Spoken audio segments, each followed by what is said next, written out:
Good morning students. आज हम पढ़ेंगे अंतर्राष्ट्रीय व्यापार की समस्याओं के बारे में कि अंतर्राष्ट्रीय व्यापार करने में क्या क्या समस्याएं आती है। कि जैसे हमने देखा पहले कि अंतर्राष्ट्रीय व्यापार में क्या होता है कि प्रत्येक देश इसका एक महत्वपूर्ण और अनिवार्य अंग बन चुका है। आज कोई भी देश पूर्णतः सक्षम नहीं है, वो किसी न किसी प्रकार से दूसरे देश पर निर्भर रहते है। तो कोई भी देश सभी वस्तुओं का उत्पादन खुद नहीं कर सकता।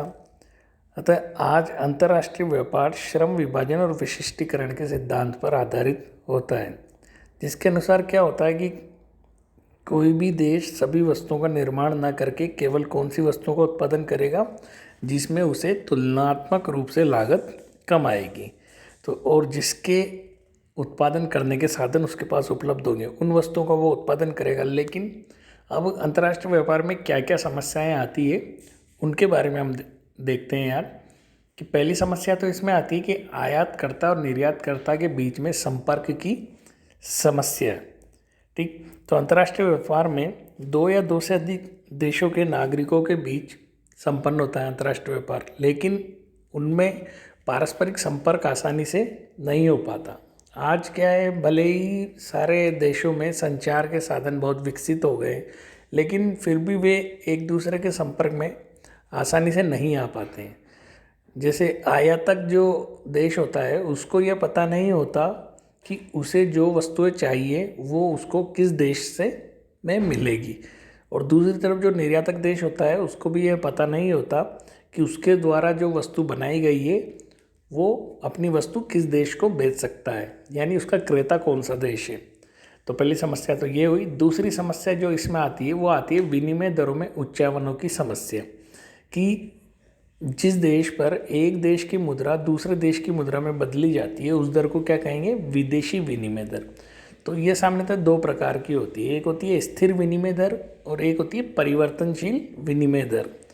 तो आज विश्व के सभी देशों ने लगभग सभी देशों ने स्थिर विनिमय दर को त्याग कर कौन सी विनिमय दर, परिवर्तनशील विनिमय दरों को अपना लिया है। और परिवर्तनशील विनिमय दर का निर्धारण क्या होता है कि विनिमय बाजार में विभिन्न मुद्राओं की मांग पूर्ति के द्वारा परिवर्तनशील विनिमय दर निर्धारित होती है।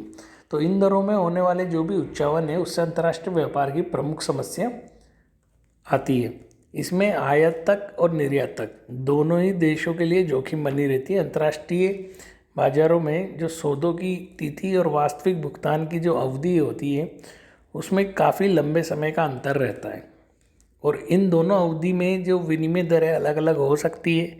ठीक है, जब सौदा किया तो जब विनिमय दर अलग है, और जब एक्चुअली में सौदा हुआ है यानी वस्तु का क्रय विक्रय हुआ है जब विनिमय दर अलग होगी।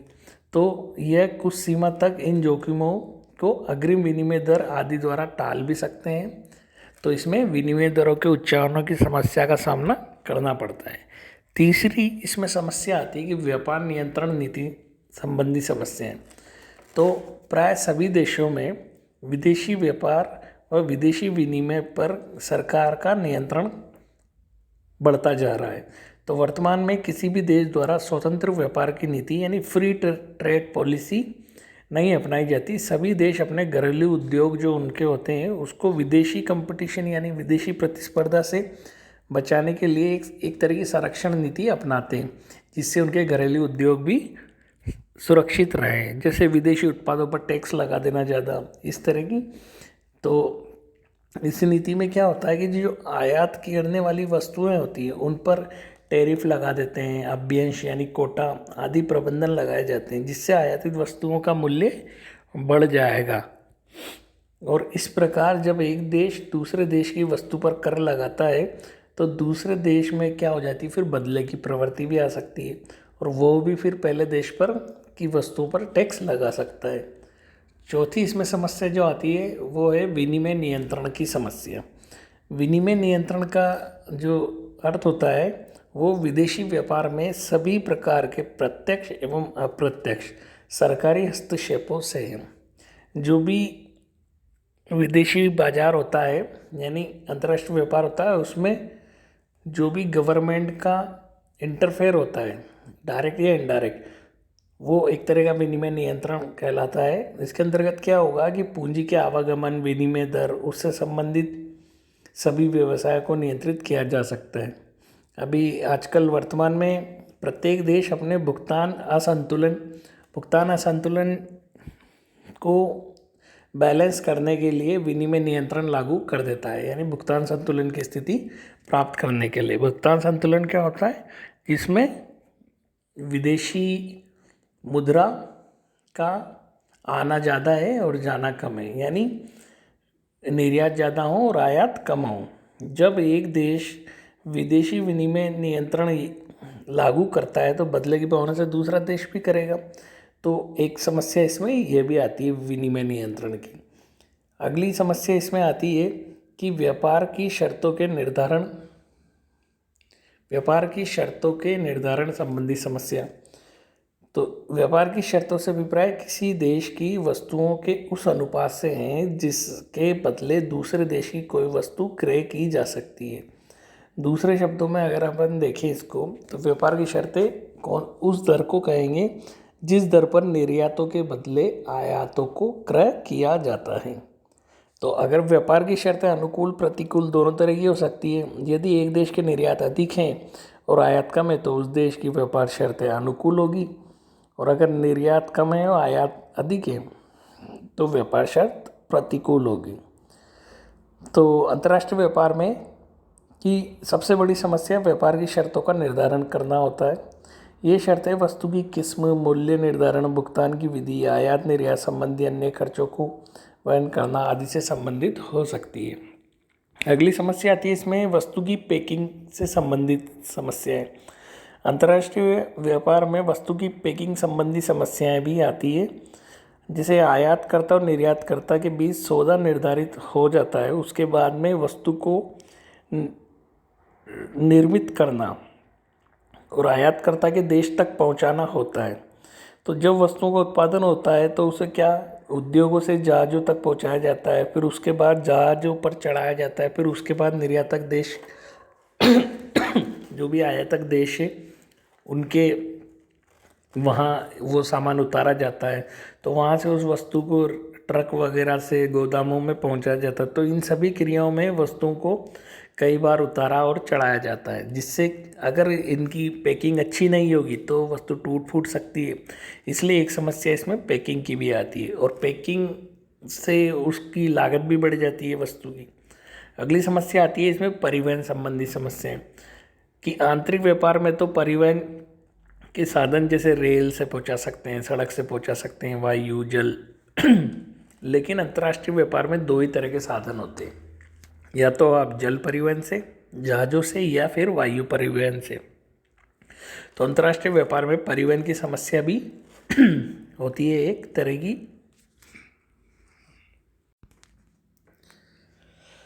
तो अंतर्राष्ट्रीय व्यापार में परिवहन की समस्या आती है क्योंकि दो ही तरह के परिवहन हो सकते हैं इसमें। और फिर सामान्यतः अंतर्राष्ट्रीय व्यापार में वस्तुएं समुद्र मार्गों द्वारा भेजी जाती है, और समुद्री जहाज़ों पर समय पर उपलब्ध न होना भी अपने आप में एक बहुत बड़ी समस्या होती है। समुद्री जहाज़ों में टाइम भी बहुत लगता है, और यदि वस्तुएं हवाई जहाज़ से वायु मार्ग से भेजी जाती है तो उनकी परिवहन लागत बहुत ज़्यादा आती है, इसलिए बहुत कीमती वस्तुओं को ही वायु मार्गों से भेजते हैं। अगली समस्या आती है इसमें गोदाम संबंधी समस्याएं। तो अंतर्राष्ट्रीय व्यापार में बंदरगाहों पर यदि गोदामों की व्यवस्था नहीं है तो आयातकर्ता निर्यातकर्ता को भी बहुत बड़ी समस्या का सामना करना पड़ेगा। यदि माल बंदरगाह पर पहुंच जाए और जहाज़ के आने में देर हो जाए तो माल के ख़राब होने का भी डर रहता है। माल यदि गोदाम में भी पहुंच जाए और जहाज़ ना आए तो भारी शुल्क फीस, उसकी बहुत ज़्यादा फीस होती है, तो भारी शुल्क के रूप में भी नुकसान हो सकता है। कितनी बार शुल्क देने को तैयार होने पर भी गोदाम उपलब्ध नहीं होते, तो ऐसे में माल को सुरक्षित रखने की भी समस्याएं आती है। अगली समस्या आती है इसमें फाइनेंस की, वित्त संबंधी समस्याएं। तो अल्प विकसित और जो विकासशील देश होते हैं उनको अपने अधिक विकास की दर बढ़ाने के लिए भारी मात्रा में पूंजीगत वस्तुएं जैसे मशीन, औजार, कच्चा माल, तकनीकी ज्ञान आदि का आयात करना पड़ता है। और अंतर्राष्ट्रीय व्यापार में सबसे बड़ी समस्या इन आयातों के भुगतान के लिए विदेशी मुद्रा की व्यवस्था करना होता है, क्योंकि ये माल कब मंगा सकते हैं विकासशील देश, जब उनके पास उनको पेमेंट करने के लिए विदेशी मुद्रा हो।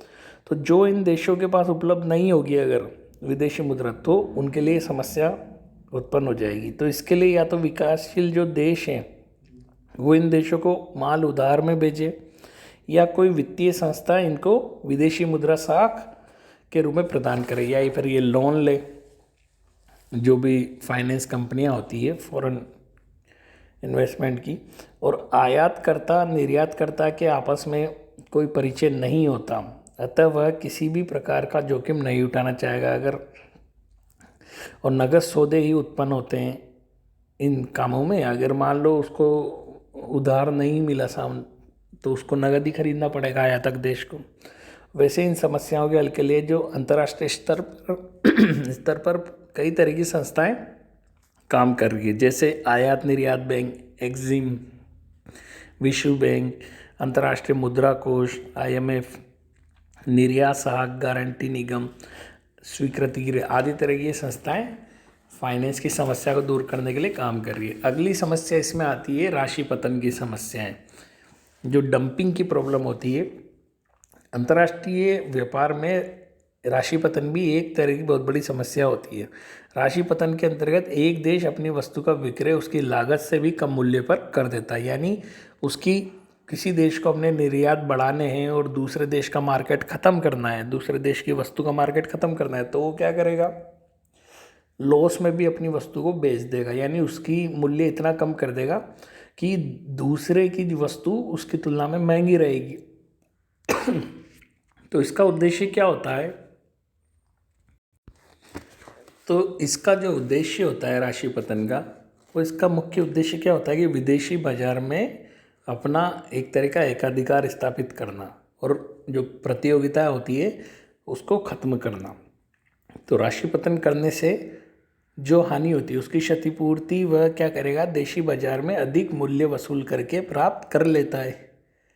अगली इसमें समस्या आती है कि भुगतान की विधि संबंधी समस्याएं। तो अंतर्राष्ट्रीय व्यापार में जो आयातकर्ता और निर्यातकर्ता दोनों अलग अलग देश होते हैं, और वहाँ जो मुद्राएं चलती है, जो प्रचलन में मुद्राएं हैं वो भी अलग अलग होती है।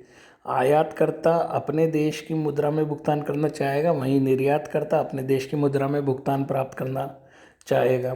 तो अंतर्राष्ट्रीय भुगतान के कई प्रकार होते हैं, कई तरह से कर सकते हैं, जैसे बैंक का ड्राफ्ट, साख पत्र, नगद हस्तांतरण, विदेशी मनी ऑर्डर द्वारा भुगतान, आयातों का निर्यातों से भुगतान आदि, इनमें से कोई सी भी विधि द्वारा भुगतान किया जाए।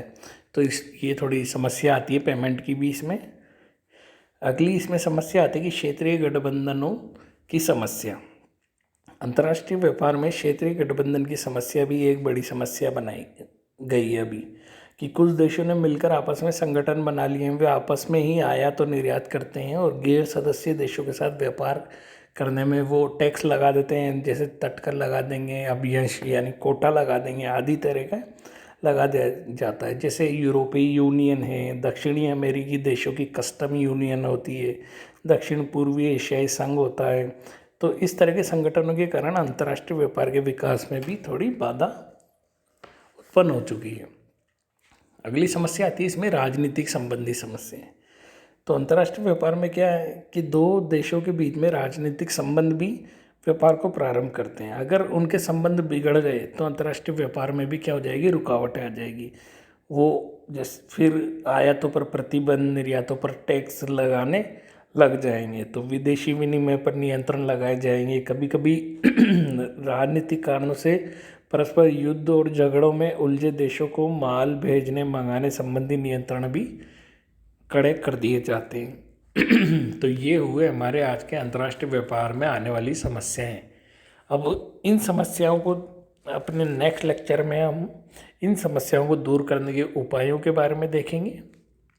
तब तक आप इसका रिवीजन करिए। Good bye.